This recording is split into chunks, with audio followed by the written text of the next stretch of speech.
എക്സികോം എന്നുള്ള ഇത് ഒരു ടോപ്പ് ബ്രാൻഡ് ആണല്ലോ. അതെ അതെ ഇത് സെലക്ട് ചെയ്യുന്നതിലൂടെ കസ്റ്റമർക്ക് കിട്ടുന്ന അല്ലെങ്കിൽ ഒഴിവാകുന്ന തലവേദനകൾ എന്തൊക്കെയാണ്? എക്സികോം ആണ് ഇപ്പൊ നമ്മുടെ ഇന്ത്യയിൽ ഏറ്റവും കൂടുതൽ സെല് ചെയ്യുന്ന ബ്രാൻഡ്.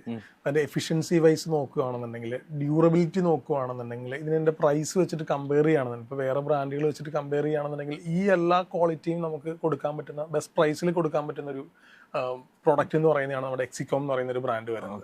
നമ്മുടെ ഏറ്റവും പോപ്പുലർ ആയിട്ട് ഇപ്പോൾ വന്നൊരു കാറാണ് വിൻസർ. അപ്പൊ ഇത് വന്ന സമയത്ത് പോലും നമ്മുടെ എക്സികോം അതായിട്ട് കോമ്പാറ്റബിൾ ആയിരുന്നു. അപ്പൊ ഒരു പുതിയൊരു എന്താ പറയുന്ന കാറ് വരുന്നു, അപ്പൊ ആ സമയത്ത് വേറെ ചാർജേഴ്സിൽ കുത്തിയിട്ട് ഒത്തിരി ഫെയിലിയേഴ്സ് സംഭവിച്ചിട്ടുണ്ട്.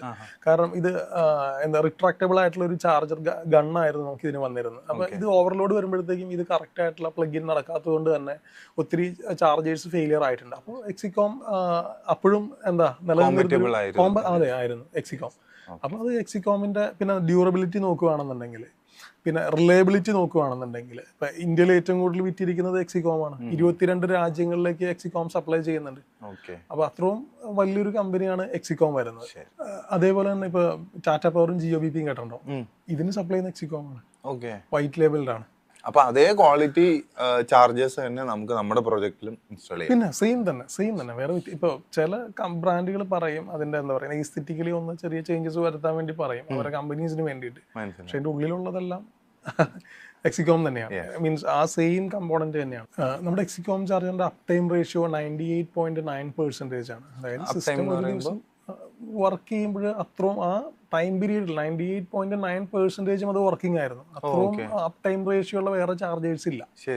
അതിന്റെ ഒരു വലിയൊരു പോയിന്റ് തന്നെയാണ്.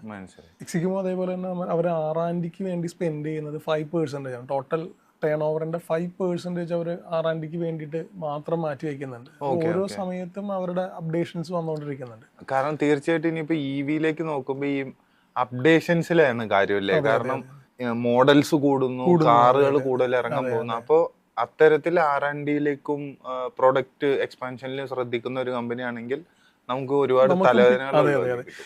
അതേപോലെ എക്സികോം 96% എഫിഷ്യൻസി ഉണ്ട്. വേറെ ഒരു കമ്പനിക്കും 96-ന് മുകളിലേക്കില്ല. അത് കോമ്പറ്റ് ചെയ്യുന്ന 96 വരെയോ അതിന് താഴത്തേക്കാണ് വേറെ ബ്രാൻഡുകൾക്കുള്ളത്.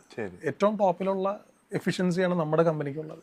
അതേപോലെ തന്നെ IP ലിസ്റ്റഡ് ആണ് നമ്മുടെ എക്സികോം എന്ന് പറയുന്ന ബ്രാൻഡ്. അപ്പൊ അത്രയും എന്താ പറയുന്നത്, അത്രയും സ്ട്രെങ്ത് ഉള്ള ഒരു കമ്പനിയാണ്. ഇന്ന് മാർക്കറ്റിൽ അവൈലബിൾ ആയിട്ടുള്ളതിൽ ഏറ്റവും ബെസ്റ്റ് ആയിട്ടുള്ള ചാർജർ എക്സികോം. നമ്മുടെ എക്സികോമിന്റെ പ്രൊഡക്റ്റ് ക്വാളിറ്റി പോലെ തന്നെ എന്ത് പ്രൊഡക്റ്റും വേണ്ട ഒരു കാര്യമുള്ള സർവീസ്. നമുക്ക് ഇവിടെ കേരളത്തിൽ 2 സർവീസ് ടെക്നീഷ്യന്മാരുണ്ട് എക്സികോമിന്.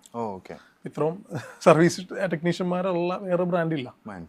അപ്പൊ നമുക്ക് ഇപ്പൊ ഒരു കംപ്ലൈന്റ് വന്നു കഴിഞ്ഞാൽ വിത്തിൻ 24 അല്ലെങ്കിൽ മാക്സിമം പോയി കഴിഞ്ഞാൽ 48 അവേഴ്സിനുള്ള റെക്ടിഫൈ ചെയ്യുവാണ്. ഇതെല്ലാം നമുക്ക് കമ്പനിയിൽ തന്നെ അറിയാൻ പറ്റും എന്താണ് കംപ്ലൈന്റ് എന്നുള്ളത്. നമുക്ക് ഇവിടെ വന്നിട്ട് സൈറ്റിൽ വന്നിട്ട് നോക്കുവോ അല്ലെങ്കിൽ കസ്റ്റമർ അതിനെപ്പറ്റി ബോധപ്പെടേണ്ട കാര്യമില്ല. ഇതെല്ലാം കമ്പനിയിൽ ഇരുന്നിട്ട് തന്നെ ഈ കാര്യങ്ങൾ എന്താ ട്രബിൾ എന്നുള്ളത് നമുക്ക് മോണിറ്റർ ചെയ്യാൻ പറ്റും. ഇതെല്ലാം വൈഫൈ കണക്റ്റഡും കാര്യങ്ങളും ആണല്ലോ, നമുക്ക് ഇതെല്ലാം മോണിറ്റർ ചെയ്യാൻ പറ്റും.